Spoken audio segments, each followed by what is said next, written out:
Maagang dumating sa community forum na itinaguyod ng UFC-ABC ang developer na si Macario Toby Reyes na nasa sentro ng kontrobersiya sa likod ng planong Filipino Cultural Center sa Vancouver. Ito ang unang pagkakataong makakapagtanong kay Reyes ang mga miyembro ng komunidad tungkol sa Cultural Center na planong itayo sa 1940 Main Street sa Vancouver. Ayon kay Reyes, 25 taon na siyang developer sa BC at nang unang mahalal si Deputy Speaker Mabel Elmore, nilapitan niya ito upang ipaabot ang pangarap niyang makapagtayo ng Filipino Cultural Center para sa komunidad. My own need to connect back to my roots was the reason I reached out to Mabel when she first got in power, and I said I need this. I need to be part of it. I need to help others as well who are feeling the same thing, and that's where this nearly 20-year journey started. Unang paglilinaw ni Reyes ay ang tungkol sa paghahabol sa kanya ng mga creditors. Inamin ni Reyes na nitong nakalipas na ilang taon, marami siyang naging paghamon sa financing kaya't inilagay sa court bankruptcy protection ang kanyang kumpanya na Port Capital Group kaugnay ng proyekto nitong Terrace House sa downtown Vancouver. Pero tiniyak ni Reyes na halos bayad na ang mga utang dito ng kanyang kumpanya. The construction loan there was pulled in May of 2020.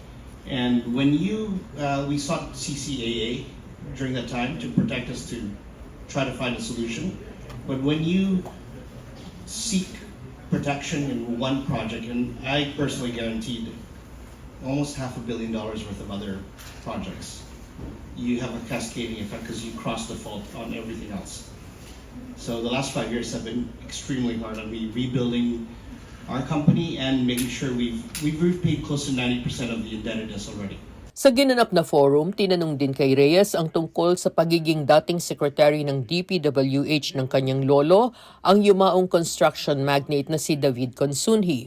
Ito'y sa harap ng mainit pa ring issue tungkol sa corruption sa mga government projects sa Pilipinas. Ngunit sinalag ni Reyes ang mga tanong na ito. Please do a bit more research because the DPWH has nothing to do with my family. We can't gloss over this and just laugh at it and say this isn't a concern. I'm not laughing at it. I'm just saying it's hard for you to bring up something from 50, 60 years ago and you connect me to it. That's just unfair. I love the question. I wasn't even born yet. Sa planong Filipino Cultural Center sa Vancouver, tinanong si Reyes kung na-rezone na ang magiging lokasyon nito sa 1940 Main Street. Ayon kay Reyes, na-rezone na ang loteng ito na pag-aari ng ilang kumpanya at ni Reyes at kailangan na lang anyang magkaroon ito ng konting amyenda. Batay sa record ng Vancouver City Hall, 2019 pa nang maaprubahan ang rezoning sa lugar para gawin itong Comprehensive Development District o CD1 mula sa pagiging Industrial District o IC2. Pero ayon sa Vancouver watchdog na City Hall Watch, hindi pa rin epektibo ang rezoning na ito hanggang ngayon at wala pa rin itong development permit. It's been rezoned already. So we're just going to do an amendment to the rezoning. Yeah, it's CD1. Yeah, it's already zoned. Hotel use. Yeah, so that's why we're ahead of time there. Tinanong rin kay Reyes kung sino ang magmamay-ari ng Cultural Center at kung ang entrance nito ay doon din sa pasukan ng hotel.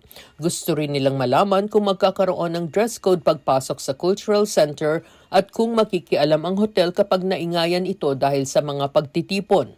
Paliwanag naman ni Reyes, magiging publicly owned ang itatayong Cultural Center at magiging kadikit lang ito ng hotel. The hotel, separate airspace parcels. They won't interact. You don't need to worry about that. And I'm going to be going in my chanelas. This is a legacy for everyone. We're all here to do this for ourselves, our community. If you visualize it and put it on its side, we're really just neighbors.